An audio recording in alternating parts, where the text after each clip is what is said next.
All right, so now we're going to talk about our next graph, which is a radical function, but now it's a cube root instead of a square root. So remember with the cube root that the domain here is unlimited, it's unrestricted. So we can plug in negatives and we can plug in positives. So a couple things first, the domain, as we already talked about, is all reals. And the range, as you'll see in the graph 2, will be all reals. So now if we look at what this thing looks like, right? Let's plug in a few key points here and see what we have. One of the key points, that we're going to throw in here is 0. 0 is going to go to 0. So 0, 0. We can plug in 1, which is going to be also 1. Negative 1 will be negative 1. So we have 1, 1, and we have negative 1, negative 1. So right now, if we just left it like this, you might think, man, maybe this is just a line of some sort.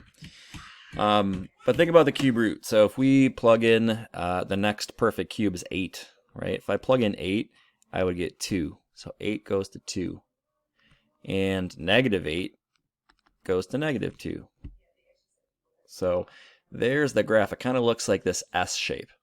So this parent function starts in the middle, and it's increasing, going this way, kind of flattens out a little bit. It's still increasing, but it increases less. And then it goes this way as well. There's what the parent function looks like. And here are a few key points that we can utilize in graphing these variations as well. Okay, so now we're going to look at the general equation of the cube root, which is going to look almost identical to the square root function. And a lot of this stuff, well, all of it really is going to be the same. So the general function is the same thing as the cube root function, but we have an a, an h, and a k value in them. So just as before, a little bit of review. What does the a, h, and k do? Well, it does the same thing as the square root function. Let's look again at Desmos. Okay, so if I go ahead and graph the cube root function, y equals the cube root. See if I can find that here. Cube root of x. You can see there's my parent function. It kind of has that S shape. Now what happens if I put an a value in front of there? I'm going to put the a value here, and just like the square root function, the a value is going to vertically stretch this thing. It's going to change the y values. So if I do this, you can see if a goes up, it stretches. If a goes negative, it switches direction, right? So there's the a value effects on the graph. All right, so I'm going to get rid of a, and let's look at h. Right? You should already know what h does. H is a horizontal shift, right? So just as before, you can see that switching the h value is going to shift the graph left and right, and it simply switches these x values of these points. All right, so you can see that again, just shifting. If h is increasing, then it goes to the right, and so forth. If I got rid of h and I just looked at the k, right? What is the k going to do? It's going to be a vertical shift. So you can see the same graph now, just moving up or down. This is changing the y values, just shifting up and down of the graph. So you go back to this equation, and really the same things happen here. The a value is a dilation, or a vertical stretch of some sort. The h value is a horizontal shift, and the k value is the vertical shift. Okay, so we want to be able to graph any type of cube root function, and so we're going to use the same ideas as a square root, but we have a different parent function to work with. Okay, so let's look at one of these examples. All right, so here's one. We have the cube root of x plus 3 and then minus 1. It says sketch the following cube root function using coordinate transformation. So that means we're going to take coordinates, we're going to take the parent function coordinates and we're going to transform them using the a, h, and k. So just as a reminder, the parent function here, what are those key values for x and y? 0, 0, 1, 1, negative 1, negative 1. Those are 3 of them. And I'm going to plot those here, 0, 0, 1, 1, and negative 1, negative 1. Now also we noted that like 8 and negative 8 were there. So we could also put those in here. 1, 2, 3, 4, 5, 6, 7. Kind of goes off of the graph. We're just going to stick with these 3 points right here as just really simple key points. There's the parent function. All right, well then how do we get the new graph? So the new graph is going to be right here. And I'll put this as f of x. Let's again talk about the transformations. First, let's talk about the h value. The h value is negative 3. The h value is negative 3 because we're saying x plus 3. So we're going to have a horizontal shift that is 3, but to the left. We're really subtracting 3. Then we look at our a value. The a value is just 1. So there's really no transformation that's happening here. The a value is 1, so we're multiplying the y values by 1, but that's not really going to do anything. K value is negative 1. So here we have a vertical shift down 1. We're going to subtract 1 from the y values. Okay, so if we take, here's our parent function right here. It's kind of that S shape. Looks like that. Okay, not a perfect graph, but it's a sketch. And we're going to have these 3 points here, and we're going to transform them using the a, h, and k values. So look at the x values. What are we doing with the x values? Well, the x values are basically subtracting 3, right? Because we're taking all the points and we're moving all the points to the left 3. So this right here is going to be, we're just going to say it's going to be subtracting 3 from the original points. So I'm going to take these points and subtract 3 from them. So 0 becomes negative 3, 1 becomes negative 2, negative 1 becomes negative 4. Okay, so those are my new points. It would essentially be the equivalent of taking this and moving everything like that to the left 1, right? Okay. Now, the y values, what are we doing with the y values? The y values are going to be changed based upon the a and the k values. So there's 2 things that are happening here. We're multiplying by 1, which is the a value, which again, that doesn't really change anything, so it's kind of moot there. And then we're going to subtract 1, because you can see that minus 1 here, that k value, we're shifting everything downward. So we're going to times by 1 and then subtract 1. Well, this timesing by 1 doesn't really change anything. So really I'm just subtracting 1 from the y values. So now looking at my original y values, I have 0, which then goes to negative 1, 1 goes to 0, and then negative 1 goes to negative 2. So here are my new points. All right, we have 3, negative 1. So let's plot that, or negative 3, negative 1. That's right here. That's my new middle. We have negative 2, 0. It's right here. And we have negative 4, negative 2, which is down here. So now we have this S shape, but now we're going to go, that's going to be shifted this way, and it's going to go this way. That was a bad sketch. Here, let's try to fix that a little bit. This one's going to be kind of going like this, and then this one kind of swings down like that.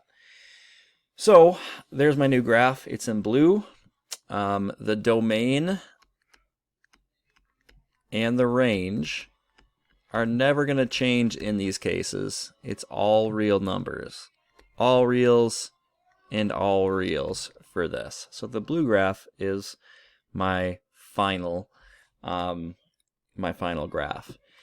Now, just to show again the transformations that take place, right? I'm just going to erase this for a second. And really, I could have obtained the blue graph by taking this graph right here, and I could have directly followed the instructions that I have here. I'm shifting to the left 3, 1, 2, 3, and I'm going down 1, down 1. Notice, it's basically the exact same thing I just did. You can see that that visual transformation that's happening here. Okay, but all we did was take some of these key points and then convert them and do some coordinate transformation. Let's try one more. All right, so we want to graph this one now. We have -2 times cube root x minus 3 and then plus 2. So again, my parent function, I have some key points that I'm just utilizing there, which were 0, 0 was the middle, right? And then 1, 1, -1, and -1. And we look at our transformations that happen here. Our h value, we have a horizontal shift, so horizontal shift, and we're going 3 units to the right because it's x minus 3. So we're going to be adding 3 spots to these x values. And then we look at my a and my k, which are my y value transformations. My a value is -2, so it's a dilation of -2, which means I'm going to be multiplying by -2. You can see that in the function. And then the k value, we have a vertical shift. That's 2, and it's going up because it's plus 2. So those are the shifts that I'm dealing with. I'm going to plot my parent function 0, 0, 1, 1, this here. And so there's a rough sketch of the parent function. And now I'm going to graph my new function, which is x, and I'll call this f of x. And we're just taking the 3 critical points that we made, and we're going to apply these transformations upon them. So we know that the h value is the only thing that changes the x values in our world here. So the x values are going to be, we're going to add 3 to all these x values. So we're going to say plus 3. I'm going to put this below here for my x values. I'm going to say plus 3. So that these new values, 0 is going to go to 3, this goes to 4, and this goes to 2. Oops, 2. So there's my new x values. And then the y values, let me just put this kind of off to the side here. The y values is going to be my a value followed by my k value instructions here. So I'm going to be multiplying by -2, and then after that I'm going to be adding 2 to the y values. So I'm stretching these values. Okay, I'm stretching these values, and that's going to kind of look like this. If I have this parent function, when I stretch it, it's going to be stretching this whole thing out. It's going to be vertically stretching it. It's also going to turn it upside down because it's -2. So if you think about it, the action of this a value is going to basically take this function and stretch it -2. It's going to change it. It's going to flip it around, and then it's also going to keep stretching it like that. Okay, so have those, kind of have that visual in the back of your mind when you're doing this. But now just looking at the numbers, right? Looking at the numbers, we have the y value of 0, and we're going to follow these instructions. We're going to multiply by -2 and then add 2. Well, that's going to give us a 2. Then we take 1. Now 1 is going to times -2 is -2, plus 2 is 0. -1 times -2 is +2, plus 2 is 4. So now I have my 3 new points. So I'm going to plot those. I'm going to plot the middle. 0, 0 is the middle of my old graph. 3, 2 is my new middle. So 3, 2, 1, 2, 3, and up 2. So that's right here. There's my middle.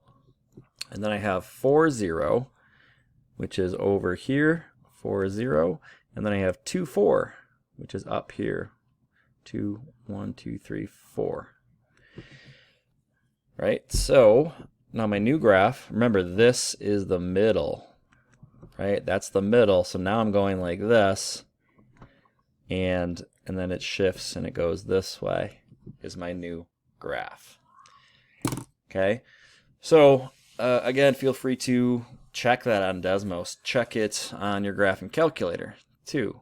So if I go to my graphing calculator and I want to double check that, let's go to my y equals. Let's plug in that function. -2 times the cube root. So I'm going to go to math and let's go to number 4. Cube root of x minus 3. And then plus 2. And first I can check, see if my table of values that I got is actually correct. So I can go to my table. And let's see here. So I have 3 going to 2. You can see that right here. 3 goes to 2. 4 goes to 0. You can see that's right. 4 goes to 0. And I have 2 going to 4. 2 is going to 4 here.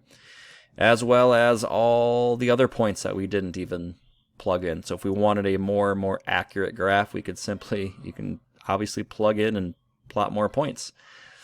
We can also look at the graph. So let's click on graph and see if we got something similar, and we do. We have this not an S shape anymore, but we have more of a Z shape, and it looks like this, and that's kind of what we have on our graph here as well. And then thinking about domain and range, well, again, as I said before, the domain and range never really are changing here. The domain and range of both of these are all real numbers. All reals and all reals. So there's my graph in blue. You want to, whether it's a square root or whether it's a cube root, any radical function that we have, as well as any function that we talk about in algebra, have these transformations that happen. Have an a value, have an h value, have a k value that represent these left, right, up, down shifts, as well as like these dilations. And so the patterns there are very, very important because they are the same for any function that we do. And basically we took those, we took key points from the parent function, and then we transformed each of them to get 3 new points for the new function as well. So lots of different ways to think about this. We're just trying to get decent sketches of these graphs, and that is it.